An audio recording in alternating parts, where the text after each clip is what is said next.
everyone, welcome to our show. Today we have a very special guest with us, Wei Kuo. He's the founder of INF. His collections have been showcased around the world at shows like Paris Fashion Week, London Fashion Week, and Taipei Fashion Week. Hello everyone, I'm the founder of INF, Wei Kuo. Hello. Hi. Wei Kuo, can you please tell us a little bit about your newest collection?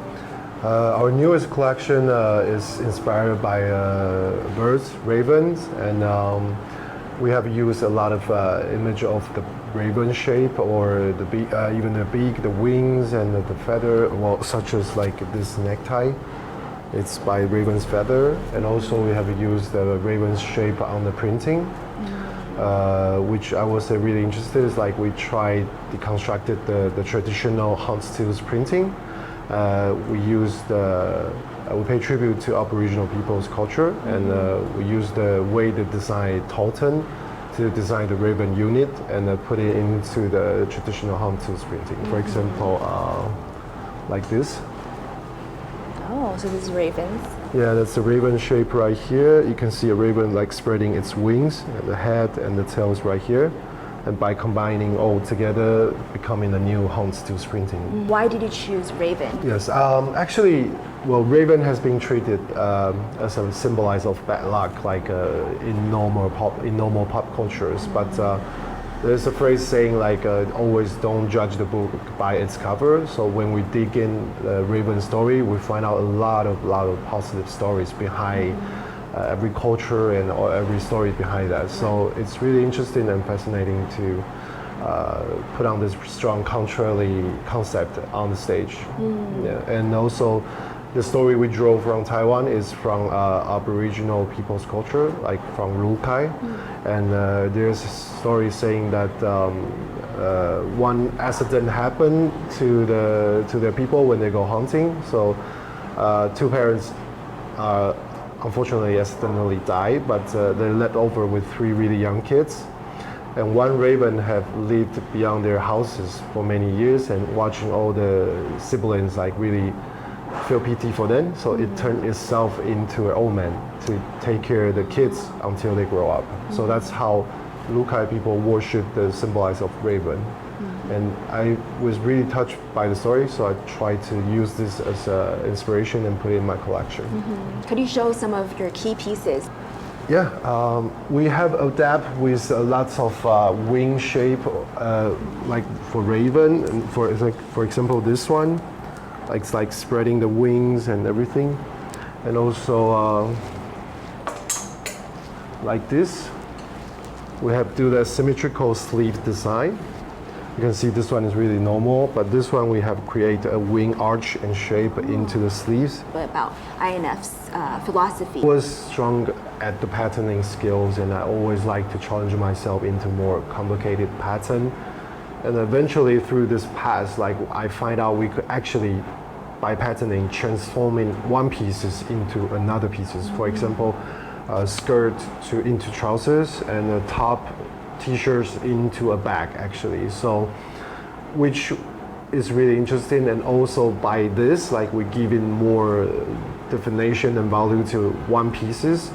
So that pieces that could actually like companion with the wear longer than normal pieces. And that's how we try to stop the Fashion West before it happened. Like comparing with just recycle and reduce and reproduce, like that is for us, that is more a smart way to reduce the Fashion West. Yeah. Can you share with us a few that from this collection where you utilize that concept?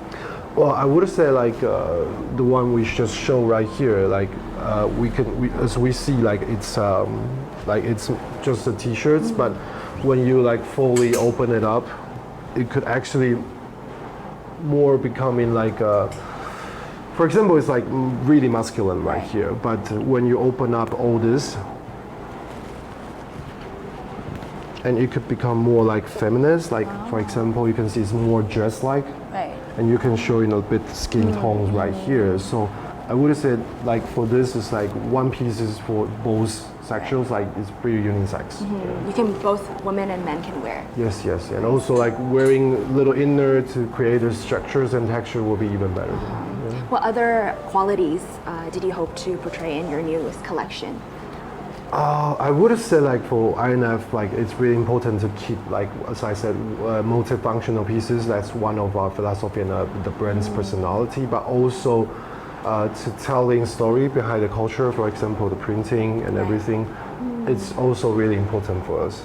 So like no matter by patterning or by printing, we're all trying to send out the same inspiration and same concept. How were the past fashion weeks?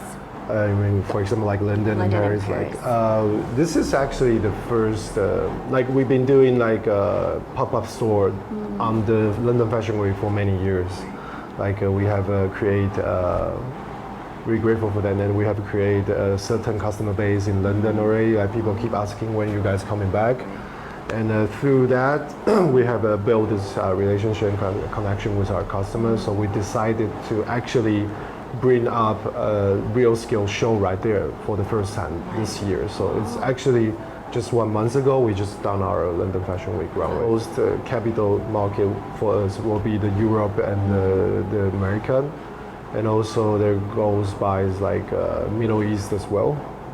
I see. What about Taiwan? What do you think the Taiwan audience are more I think we interested have in? definitely very good quality customer in Taiwan as well. But I would say compared with the overseas market, like Taiwan's lifestyle is more. I would feel like convenient is the most important concept in Taiwan. But that's the up part and also that's the down part. Like good or bad in the same time. Like Taiwan is way too convenient, so like people are more concentrated on lifestyle rather than luxury or art pieces. So would you say your brand is a little bit more? We are high-end? more avant-garde and more aged to compare with normal brands like daily wearable pieces. We do have many daily wearable pieces as well, but the main concept of the brand is to tell people to create their own personality by clothing and garments. Like don't be one of the kind. Don't be like everyone. So I know you also have a lot of different videos of people recreating your pieces. Yes. What were some of the most creative that you've seen? For example, like we always announce when we have the multifunctional pieces, like we always announce like these pieces have 3 or 4 ways to wear it. And by doing that all the past years, like our customers starting to challenge ourselves as well. Like he or she will figure out a totally another way, like we doesn't notice yet, but he will like haha and come back to us like, see, you guys didn't see that coming, huh? And that's also really interesting.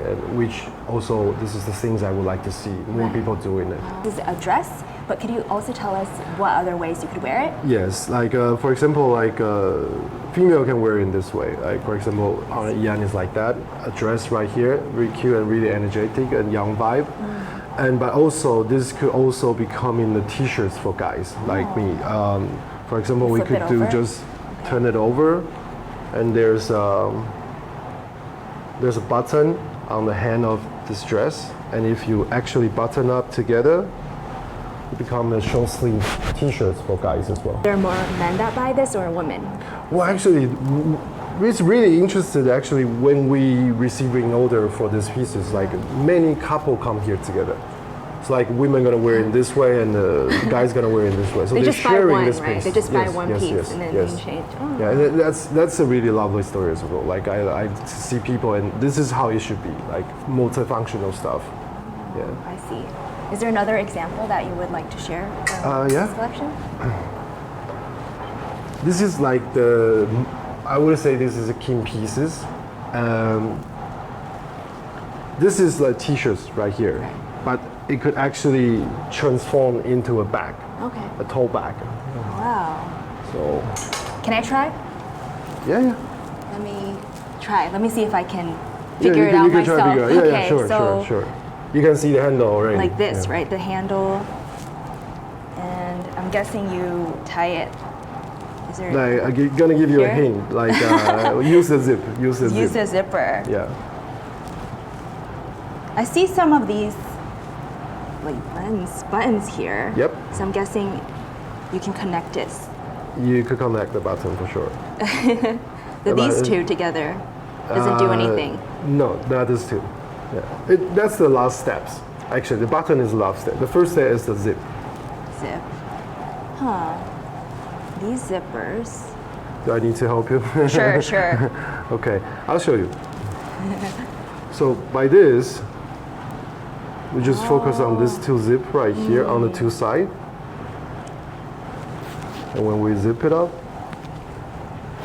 like this. Oh. And the second step is right here. Right. I already see a dress now. I see like a smaller dress. I Yeah, think you could wear it could as a do dress that. too. You could do that.